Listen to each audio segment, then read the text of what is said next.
बेटा Maxwell Boltzmann distribution of speeds में delta N by N ये अपने पास fraction of molecules.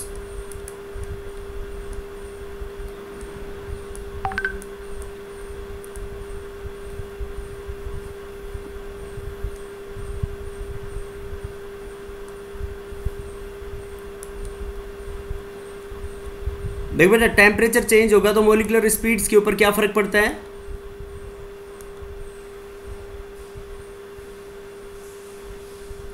Sir increase होगी। इंक्रीज होगी। देखो ये है मान low molecular speed T1 temperature के ऊपर,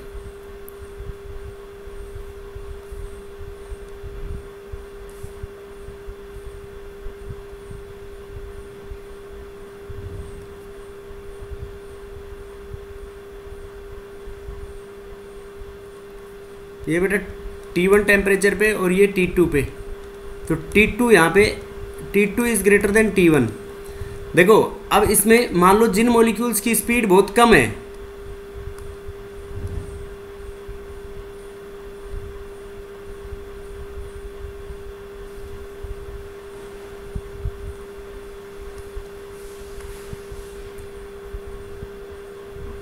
देखो बेटा इस रीजन को मान लो तुम, ये जो रीजन है यहाँ पे ये वाला, इस रीजन को मान लो कि यहाँ पे मॉलिक्यूल्स की स्पीड बहुत कम है, और इस रीजन को मान लिया कि यहाँ पे मॉलिक्यूल्स की स्पीड बहुत ज़्यादा है। ये वाला जो फ्रैक्शन है ये तो ज़्यादा का है, और ये वाला फ्रैक्शन किसका है? This is the fraction of molecules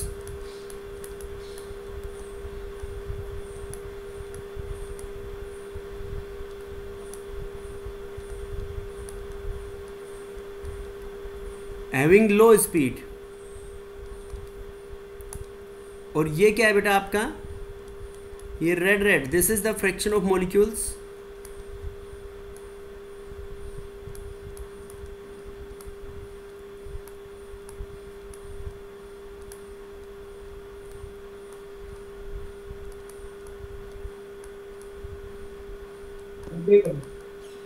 having very high speed. इसको हाई स्पीड मान लिया, और ये जो पॉइंट है यहाँ पे देखो ये फ्रैक्शन मैक्सिमम है, इस फ्रैक्शन को बोलते हैं हम वी मोस्ट प्रोबेबल स्पीड है T1 टेम्परेचर, और ये जो फ्रैक्शन है T2 टेम्परेचर के ऊपर ये VMP है temperature T2, and this is most probable speed at temperature T1। तो देखो T2 टेम्परेचर किया और T2 टेम्परेचर T1 से ज़्यादा है बेटा, इसमें T2 is greater than T1। तो एज टेम्परेचर इंक्रीजेस,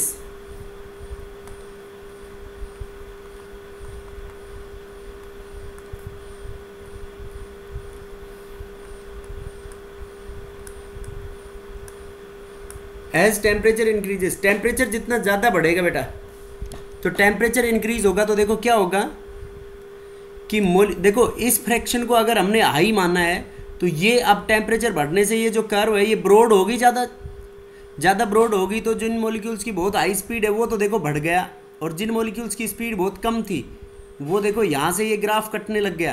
तो यहाँ से ये ग्राफ कट गया तो उनका फ्रैक्शन क्या हो गया? कम हो गया। As temperature increases then molecules possessing high speed, ये fraction of molecules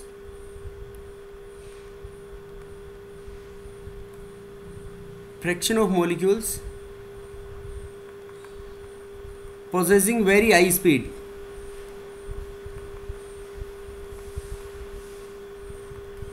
Jin molecules की वेरी हाई स्पीड है वो तो क्या हो गया?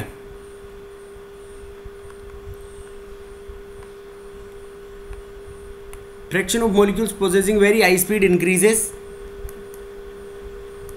and that of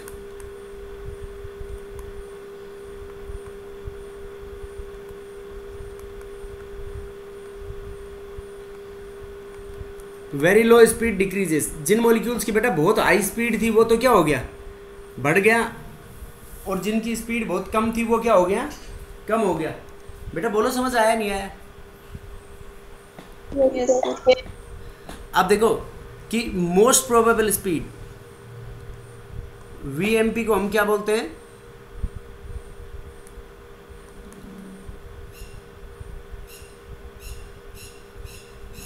most probable speed, ये स्पीड होती है speed possessed by maximum fraction of molecules.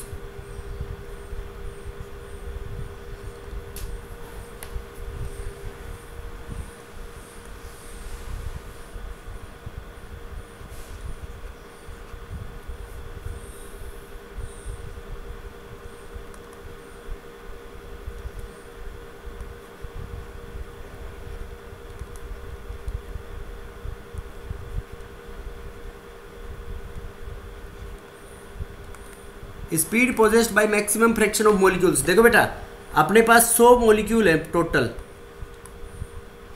और 100 मॉलिक्यूल्स में से मान लो 50 मॉलिक्यूल्स तो आपके पास चल रहे हैं, 50 मॉलिक्यूल्स तो चल रहे हैं 60 मीटर पर सेकेंड से, 25 मॉलिक्यूल्स चल रहे हैं 70 मीटर पर सेकेंड से, और 25 मॉलिक्यूल्स चल रहे हैं 50 मीटर पर सेकेंड से। तो मोस्ट प्रोबेबल स्पीड कौन सी होगी बेटा इसमें? देखो, मोस्ट प्रोबेबल स्पीड सबसे ज़्यादा वाली स्पीड नहीं होगी, speed possessed by maximum fraction of molecules. जिन फ्रैक्शन ऑफ मॉलिक्यूल्स की सबसे ज़्यादा स्पीड होगी उसको क्या बोलेंगे हम? उसको बोलेंगे हम मोस्ट प्रोबेबल स्पीड। बेटा समझ गए क्या बात?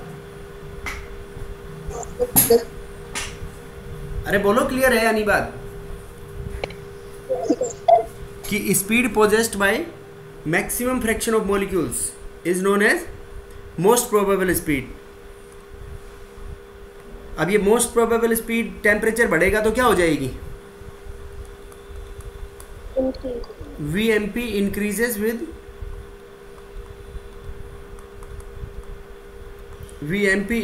With increase in temperature. Temperature बढ़ेगा तो मोस्ट प्रोबेबल स्पीड क्या हो जाएगी बेटा? इंक्रीज हो जाएगी। समझ गए बात? देखो, ये जो फ्रैक्शन है आपका, ये फ्रैक्शन ऑफ मॉलिक्यूल्स था वेरी हाई स्पीड का, और ये जो फ्रैक्शन ऑफ मॉलिक्यूल्स था नीचे वाला, ये किसका था? देखो वेरी, तो पहले ये फ्रैक्शन ज्यादा था, और T2 टेम्परेचर के ऊपर देखो ये फ्रैक्शन क्या हो गया बेटा? देखो T2 टेम्परेचर के ऊपर ये वाला जो कर्व सेपरेट कर रहा है इनको, ये बढ़ गया ना?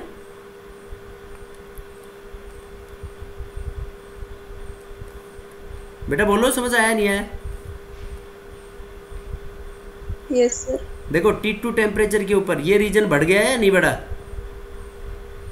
ये रीजन देखो T1 टेम्परेचर के ऊपर ये ज़्यादा हिस्सा था, जिन मतलब ये जो रेड से, ये जो पर्पल कलर से मार्क किया है हमने, पिंक पर्पल सा, ये हो गया जिन मॉलिक्यूल्स की स्पीड बहुत कम है।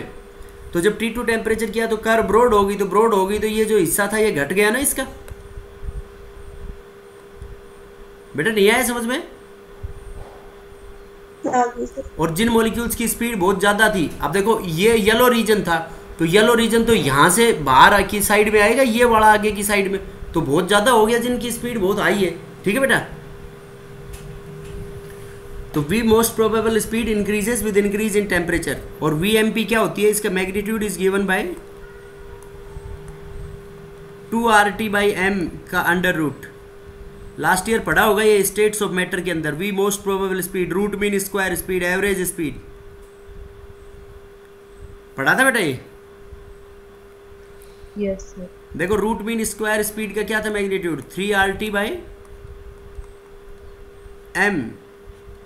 और एवरेज स्पीड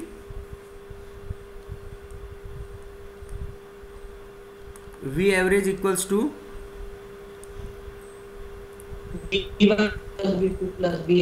क्या बेटा? अर्षित क्या बोलना चाह रहा है? बोल। नहीं सर, कुछ नहीं। देखो बेटा ये थी डिफरेंट V, इसमें देखो सबसे ज्यादा कौन सी है? रूट मीन स्क्वायर स्पीड सबसे ज्यादा है ना बेटा इसमें? रूट मीन स्क्वायर स्पीड क्या है इसके अंदर? मैक्सिमम, सबसे ज्यादा। ओके, देखो 3RT/m, 8RT, ये under root of 8RT/πm। V average is, इसमें ऐसे याद रखना राम, राम मतलब सबसे ज्यादा कौन होगा इसमें, रूट मीन स्क्वायर, फिर एवरेज, और सबसे कम कौन है, मोस्ट प्रोबेबल स्पीड। बेटा बोलो समझ में आया नहीं आया? यस तो अब देखो टेम्परेचर बढ़ेगा तो मॉलिक्यूल्स के अंदर टकराने के चांसेस बढ़ेंगे आपस में, तो उसके बिहाफ पे एक थ्योरी है जिसको अपन डिस्क्राइब करेंगे collision theory.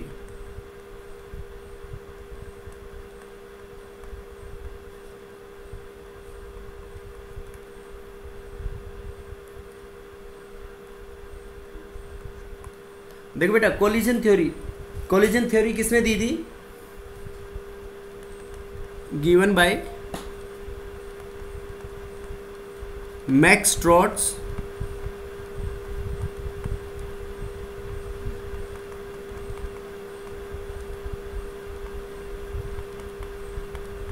Given by Max Trautz and William Lewis, इन्होंने दी थी।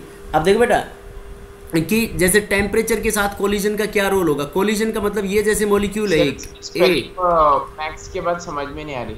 मैक्स ट्रॉट्स है बेटा, TRAUTZ, ये नाम के कैपिटल लेटर से लिख दे, ये ले आ गया देवेंदु समझ में? Yes sir. मैक्स ट्रॉट्स है बेटा, जैसे तेरा नाम है ना देवेंदु नायक, तो देवेंदु को तो जगह हो गया मैक्स, और ट्रॉट्स की जगह, नायक की जगह पे क्या हो गया,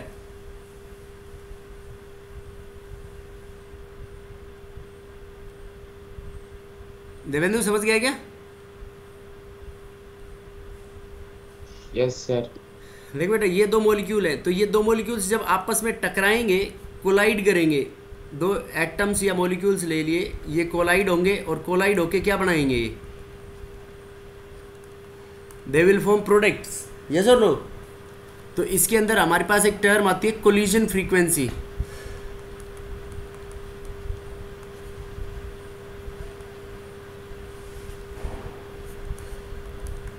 कोलिजन फ्रीक्वेंसी का मतलब क्या होगा बेटा, देखो एक यूनिट वॉल्यूम ले लिया, जैसे किसी में भी हम, ये क्या है अपने पास,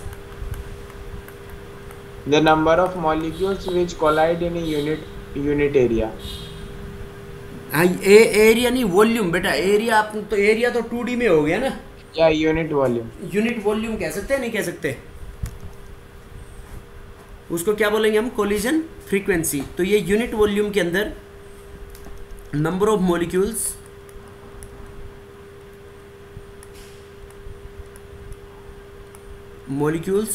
और एटम्स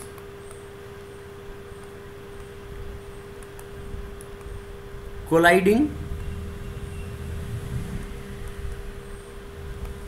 पर सेकेंड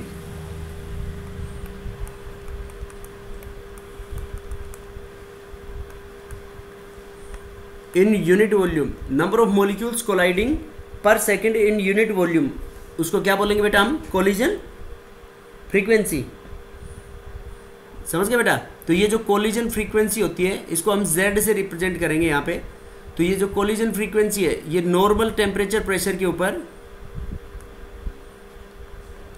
नॉर्मल T और P के ऊपर जो कोलिजन फ्रीक्वेंसी की वैल्यू होती है वो 10 की पावर 25 टू 10 की पावर 28 होती है। ठीक है बेटा, 10 की पावर 28 टू 28 कोलिजन्स पर सेकेंड।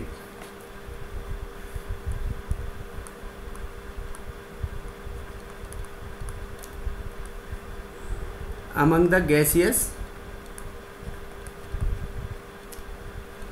atoms और molecules।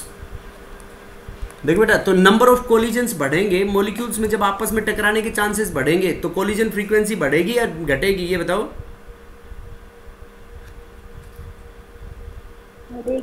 बेटा टेम्परेचर का क्या रोल होगा इसके अंदर, जब टेम्परेचर बढ़ाएंगे हम, तो टेम्परेचर बढ़ाएंगे तो नंबर ऑफ जो मॉलिक्यूल्स जिनमें कोलिजन हो रहे हैं, इफेक्टिव कोलिजन्स हो रहे हैं, वो बढ़ेंगे या घटेंगे। और जैसे देखो मॉलिक्यूल टकराए, कल हम जो कैटलिस्ट के अंदर बात कर रहे थे, एक ऐसा ग्राफ बनाया था हमने। ठीक है बेटा, तो ये जो एनर्जी थी ये तो थी एनर्जी ऑफ रिएक्टेंट्स, और ये हमारे पास थी energy of products, right, energy of reactants and products. अब देखो इसके अंदर क्या था कि ये इतनी एनर्जी हमारे को देनी पड़ रही थी, ये थी एक्टिवेशन एनर्जी। तो ये जो total energy E R plus E A, ये क्या थी आपकी? Threshold energy. शाबाश, थ्रेशोल्ड एनर्जी। तो मैं देखो बेटा इससे एक कोई बात बोलना चाह रहा हूँ कि जैसे कोलिजन्स टकराएंगे तो जो कोलिजन्स टकराएंगे तो वही कोलिजन्स प्रोडक्ट्स में बदलेंगे जिनकी एनर्जी इक्वल टू और ग्रेटर देन थ्रेशोल्ड एनर्जी होगी। यस और नो? Yes sir. यस। मतलब वही कोलिजन,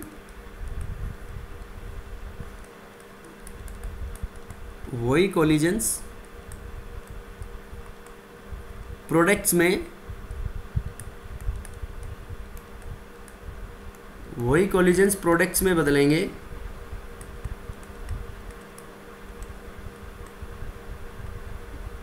जिनकी एनर्जी इक्वल टू और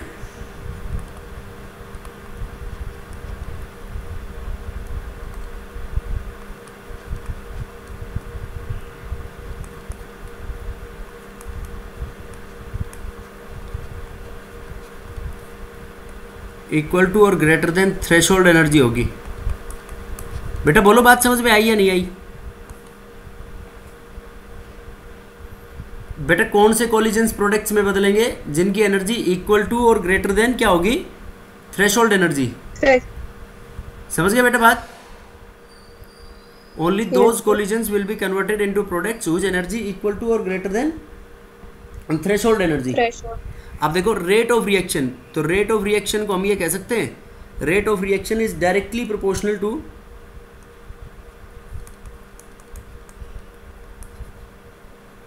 कोलिजन फ्रीक्वेंसी Z। देखो जितने कोलिजन्स ज़्यादा होंगे तो इतनी ये ज़्यादा होगा, और we can say rate of reaction को जैसे मान लिया हमने माइनस dA/dt, किसी भी रिएक्शन के डिफरेंशियल रेट होता है ना, तो minus dA/dt is directly proportional to F and Z। F क्या है यहाँ पे? F कल अपन ने निकाला था NE/NT। NE/NT को क्या बोला था बेटा हमने? Fraction of molecules having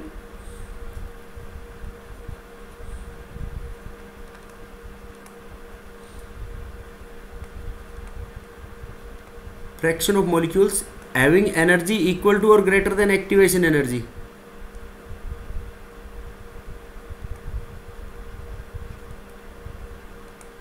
equal to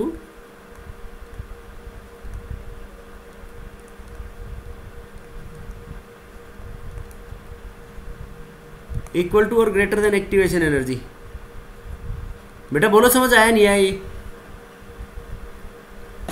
तो रेट ऑफ रिएक्शन दोनों के डायरेक्टली प्रोपोर्शनल होगा या नहीं होगा? देखो जिन मॉलिक्यूल्स की एनर्जी एक्टिवेशन एनर्जी से ज्यादा हो जाएगी तो मतलब वो थ्रेशोल्ड वैल्यू के बराबर हो गई, तो वो प्रोडक्ट्स में बदल जाएंगे।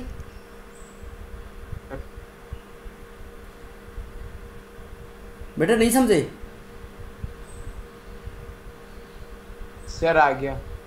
अब देखो, और इसको मैं थोड़ा सा फॉर्मुलेट कर रहा हूं। देखो इसको, ये Z किसके बराबर था आपका? ये Z नहीं, sorry, F, fraction of molecules. Sir ये मतलब हमें पहले ये जब भी कुछ क्वेश्चन करना पड़ेगा तब फ्रैक्शन की वैल्यू की एनर्जी निकालनी पड़ेगी। हाँ बेटा, लॉग लेके कैलकुलेट करेंगे। ऐसा क्वेश्चन आएगा एक एनसीईआरटी के अंदर, इन टेक्स्ट क्वेश्चन गिवन है, तो वो देखोगे तो उसमें पता चल जाएगा ये।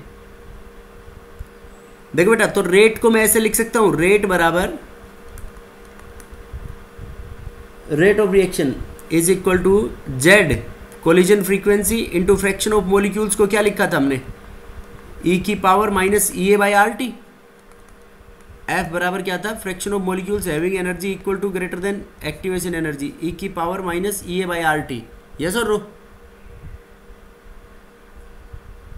अब देखो बेटा, देखो सभी कोलिजन्स तो बेटा सारे प्रोडक्ट्स में नहीं बदलते ना।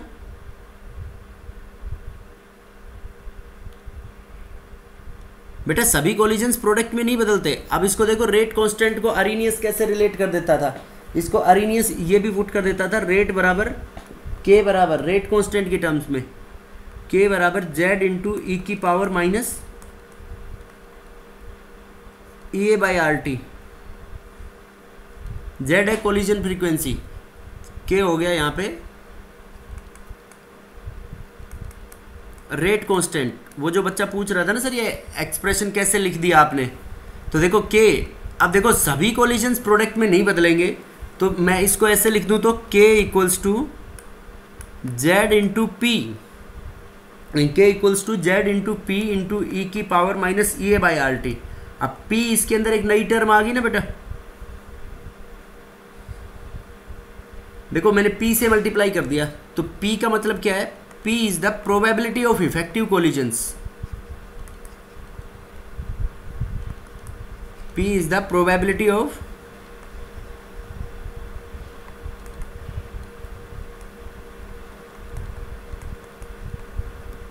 p क्या है बेटा, probability of effective collisions, effective collisions की प्रोबेबिलिटी है p। इफेक्टिव कोलिजन्स मतलब collisions which are converted into products.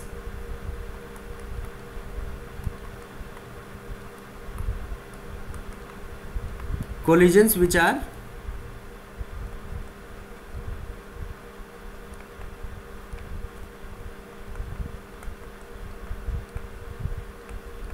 ये वही कोलिजन होंगे बेटा जो प्रोडक्ट में बदलेंगे, यस और नो। और इसको अरीनियस क्या पुट कर देता है, जेड इंटू पी को अरीनियस पुट कर देता है ए के बराबर, ए के बोलते हैं अरीनियस कांस्टेंट। अरीनियस इक्वेशन यही तो थी बेटा, अरीनियस इक्वेशन क्या निकाली थी कल हमने, के बराबर ए इंटू ई की power minus E A by R T, yes और no. Yes sir.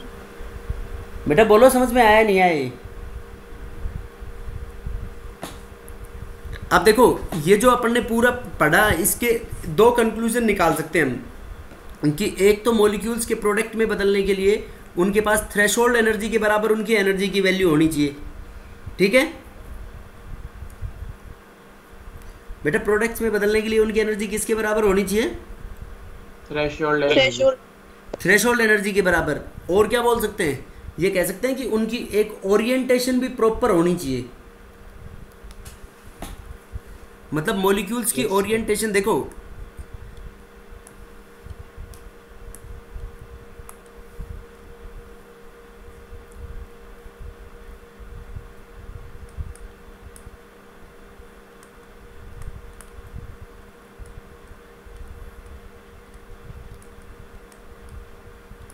for the molecules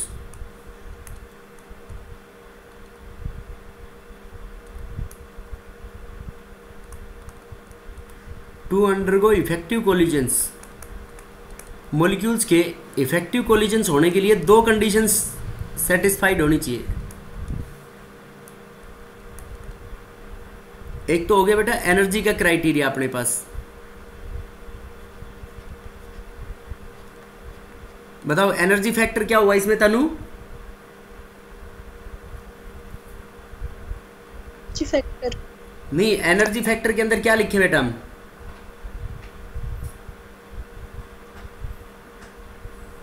बताओ बेटा।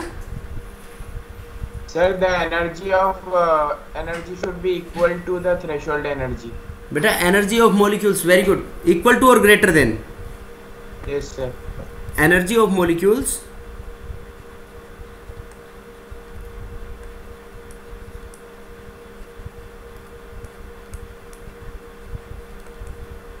should be equal to or greater than threshold energy।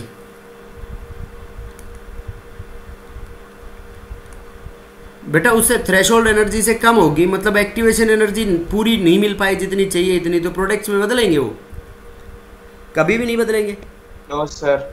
और दूसरी proper orientation, proper orientation, proper orientation का क्या मतलब होगा बेटा इसमें, प्रॉपर ओरिएंटेशन का मतलब molecule should be properly oriented, to undergo collision.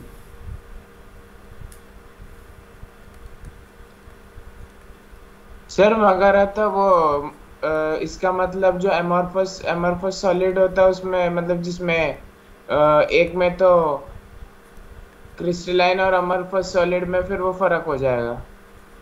Solid मतलब जिसमें बेटा, एक में प्रॉपर अरेंजमेंट रहती है, एक में प्रॉपर नहीं रहती। बेटा सॉलिड के अंदर रिएक्शन तो अपन गैसियस स्टेट के अंदर बात कर रहे हैं ना। ये सॉलिड में तो रिएक्शन ही बहुत धीरे होती है। देखो Yes, बेटा, sir. प्रॉपर ओरिएंटेशन का मतलब जैसे ये H2 है, H2 प्लस I2 के अंदर रिएक्शन होके 2 मोल्स ऑफ HI बन गए। देखो ये मैंने मॉलिक्यूल ले लिया एक H2 का,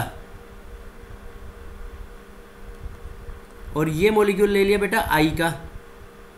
इन दोनों में आपस में टक्कर हुई, टक्कर होने के बाद इनमें ये बीच में ये ट्रांजिशन स्टेट बन गया H H H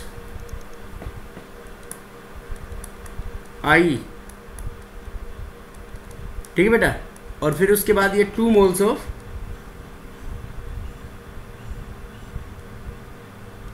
HI बन गए। बेटा बताओ ऐसे प्रोडक्ट बनेंगे या नहीं बनेंगे?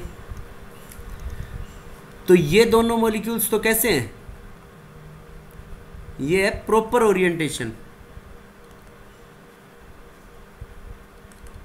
अब देखो दूसरा, अगर हम ऐसे बनाते हैं इसको H, ये H का मॉलिक्यूल है सर हाँ बेटा, एक सेकेंड। सर ये आई की ओरिएंट मतलब जो आई का अरेंजमेंट है उसको क्या बोलते हैं? मतलब वो एच तो डम्बल शेप्ड है और आई? बेटा ये डंबल शेप, ये ओरिएंटेशन ये वो ऐसे बन गया। इसमें तुम थोड़ी सी बात से कंफ्यूजन लेने लग जाते हो, है ना। ये बेटा सॉफ्ट बोर्ड है ना, ठीक है देवेंदु? Yes sir. मेरे भाई एक ही बात है, डंबल शेप नहीं है ये, यूँ बस मॉलिक्यूल बना दिया मैंने ऐसे ही, ठीक है। ठीक है। अब ये देखो H और I, यहाँ पे इसके अंदर बेटा नो प्रोडक्ट। देखो बात तो वही है, इसके अंदर कोई प्रोडक्ट क्यों नहीं बन रहा? क्योंकि यहाँ पे क्या है, इम्प्रॉपर ओरिएंटेशन, मतलब मॉलिक्यूल्स प्रॉपरली ओरिएंटेड नहीं है कि जिनके अंदर कोलिजन होने के चांसेस बने। तो यहाँ पे वो बताओ टकराने के चांसेस बनेंगे इसमें मॉलिक्यूल्स के आपस में? No sir. टकराने के चांसेस बनेंगे ही नहीं, तो मॉलिक्यूल बनेगा ही नहीं। बेटा समझ गए बात? यस। बोलो तो 2 फैक्टर्स ये कंट्रोल होने चाहिए कि एक तो मॉलिक्यूल्स की एनर्जी क्या होनी चाहिए। सर ये दोनों साथ में कोलाइड तो कर ही जाएंगे। क्या बेटा? सर ये कोलाइड तो कर ही जाएंगे ना, उसमें उसमें इसमें तो कोलाइड कर जाएंगे। अगर थोड़ा अलग वो होता तो नहीं करते। हाँ, अलग मतलब डायरेक्शन में ओरिएंटेड होंगे तो नहीं होंगे। ये बेटा उन्हीं रिएक्शंस के लिए पढ़ते हैं, मतलब ये हर जगह भी नहीं लगा सकते। कुछ रिएक्शंस को अलग कंसेप्ट से भी एक्सप्लेन करते हैं, वो मतलब हायर स्टडीज़ के अंदर आता है। देखो जैसे NO2 है, नाइट्रोजन डाइऑक्साइड के 2 मॉलिक्यूल जुड़ के क्या बना लेते हैं, N2O4, ठीक है। अब ये देखो N है और ये इस N से O जुड़ा हुआ है, ठीक है बेटा। अब इस N के सामने दूसरा भी N बना दो, ये O है, ये O है। तो ये बताओ, देखो एक तो ये बनाने का तरीका, और एक मैं ऐसे बना रहा हूं इसको NO O,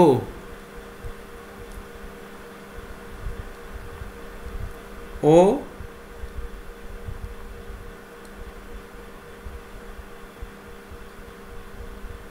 N O। देखो बेटा इसमें कौन से में प्रोडक्ट बनेंगे? सर फर्स्ट वाले में। देखो फर्स्ट वाले में ये NN दोनों आपस में ऐसे जुड़ जाएंगे, NN, और ये इनके बगल में कौन आ गया, O O,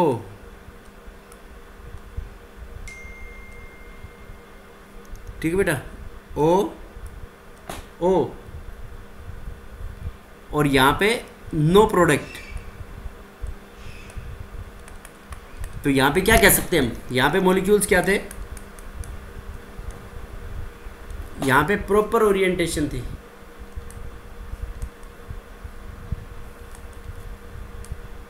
और यहाँ पे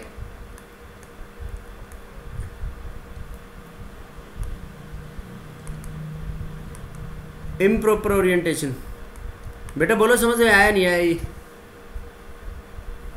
यस समझ गए बेटा बात? तो अगर मॉलिक्यूल्स प्रॉपरली ओरिएंटेड होंगे तो प्रोडक्ट्स बनेंगे, और मॉलिक्यूल्स प्रॉपरली ओरिएंटेड नहीं होंगे तो प्रोडक्ट नहीं बनेंगे। नहीं बनेंगे। बेटा बोलो क्लियर है या नहीं? सर अगर ये जो प्रॉपरली अरेंज्ड इनकी डायरेक्शन ऑफ मोशन अगर अलग होती, तो अगर वो इस साइड जाता और वो उस साइड जाता तो फिर तो कोलिजन होता ही नहीं। प्रॉपर ओरिएंटेशन में? Yes sir. कैसे जाता बेटा, एक बार बताना। सर अगर जैसे ये जो लेफ्ट साइड वाला है वो दूसरी तरफ जाता और ये दूसरी डायरेक्शन में जाता। हाँ तब तो नहीं होते, लेकिन बेटा अपन तो ये डायरेक्शन तो इनकी यही मानेंगे ना, अपन तो ये मानेंगे कि ऐसे हेड ऑन कोलिजन्स हो रहे हैं, मतलब आपस में उनके सर टकरा रहे हैं।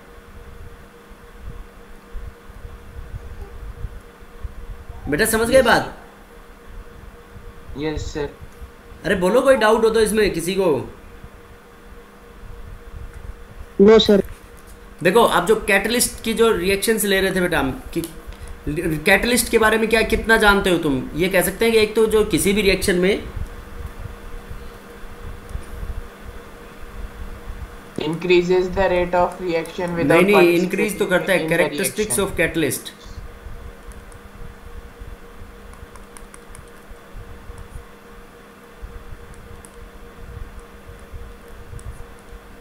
कैरेक्टरिस्टिक्स ऑफ कैटलिस्ट के अंदर एक तो कैटलिस्ट स्मॉल अमाउंट में होना चाहिए बेटा,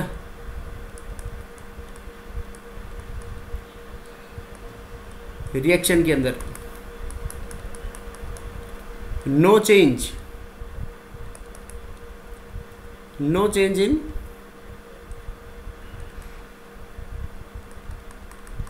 कैटलिस्ट इटसेल्फ, खुद में कोई चेंज नहीं होना चाहिए। Catalyst do not change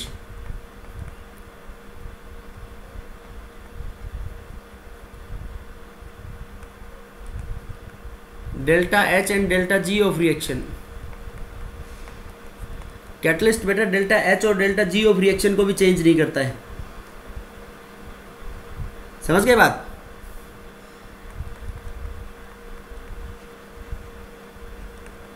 accelerates, speed of reaction को एक्सेलरेट करता है पॉजिटिव कैटलिस्ट।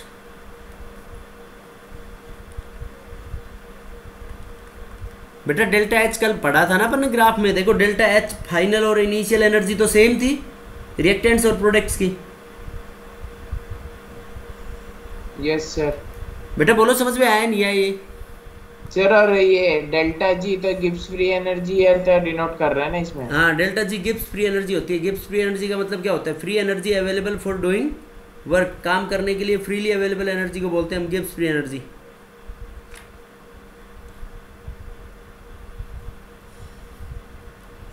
बेटा बोलो कोई डाउट हो तो किसी को?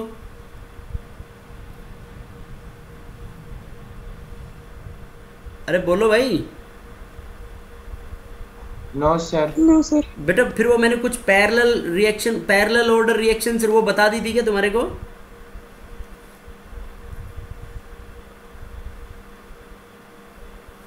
बेटा first order second order parallel order reactions.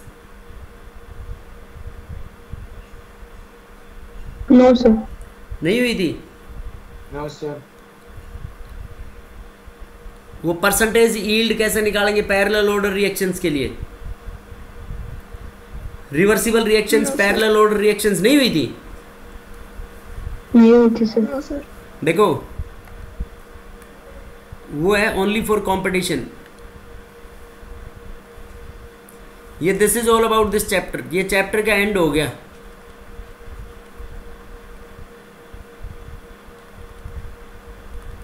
जिन बच्चों के लिए बोर्ड के लिए पढ़ना है बस इतना ही काफ़ी है उनके लिए। अब देखो extra part,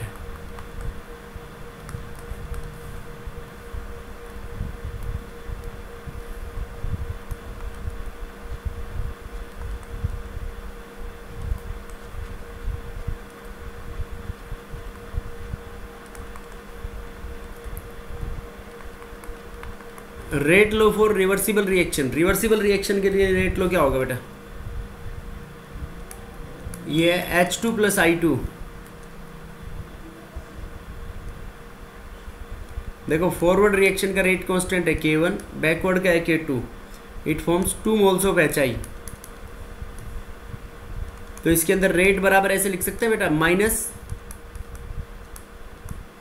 DH2 over DT और माइनस DIT ओवर DT।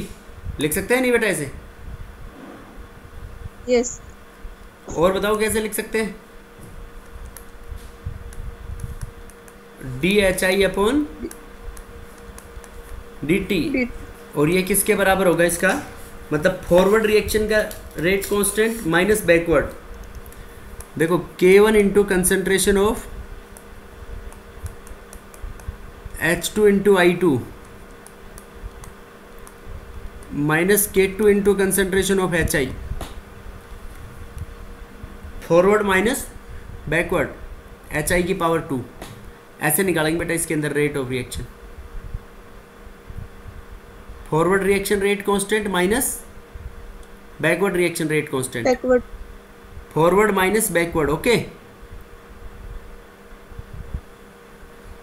बेटा बोलो क्लियर है या नहीं? सर हाँ सर, ये जो आप पहला वाला जो आपने रिएक्शन लिखी है ना, वो H2 प्लस I2 मतलब रिवर्सिबल रिएक्शन 2HI।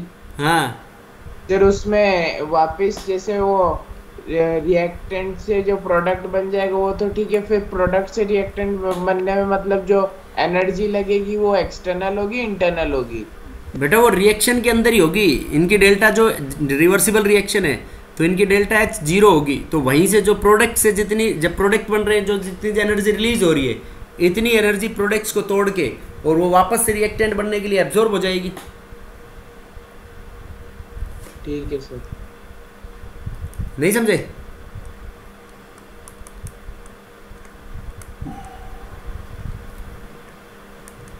देवेंद्र नहीं समझा? सर आ गया समझ में। फॉरवर्ड रिएक्शन रेट कांस्टेंट और ये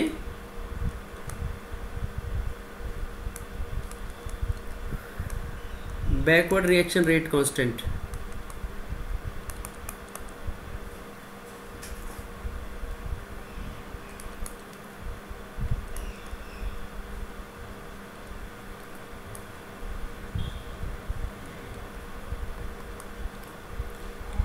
देखो बेटा parallel order reactions. Parallel order का मतलब क्या होता है बेटा? पैरेलल ऑर्डर नहीं ऐसे कह सकते, मतलब rate of parallel reactions. Parallel का मतलब क्या हुआ बेटा? साथ साथ हो रही है। वेरी गुड, साथ साथ हो। मतलब एक तो मेजर प्रोडक्ट बने जिन रिएक्शंस के अंदर और एक क्या बने? Minor product. माइनर।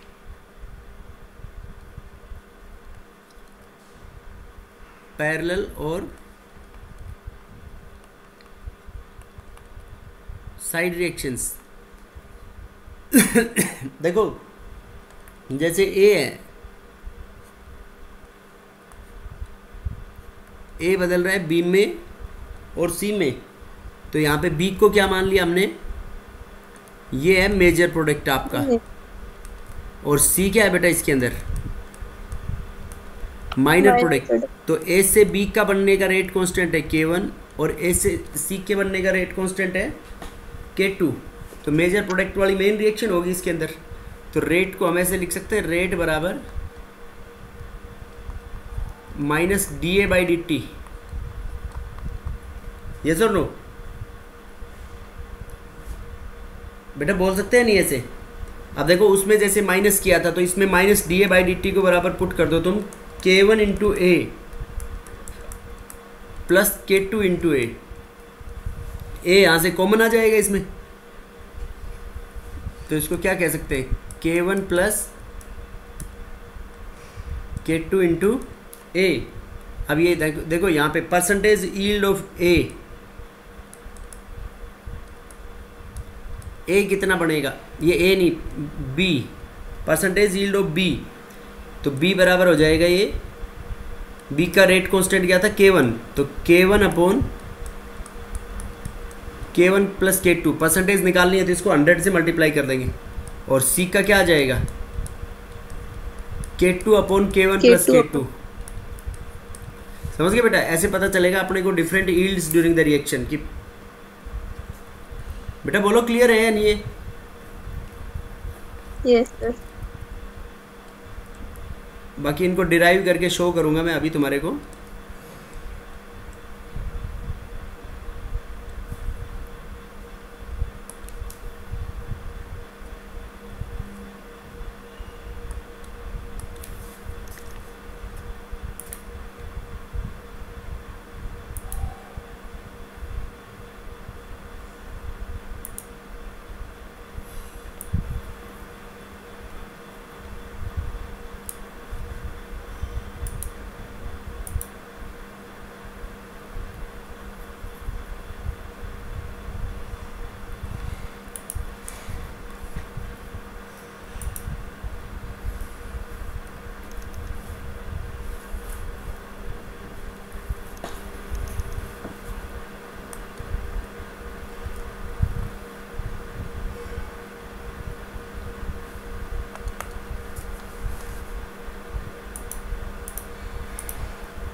बेटा ये नेक्स्ट जो कंसेक्यूटिव रिएक्शंस और इनका जो रेट कांस्टेंट है ना,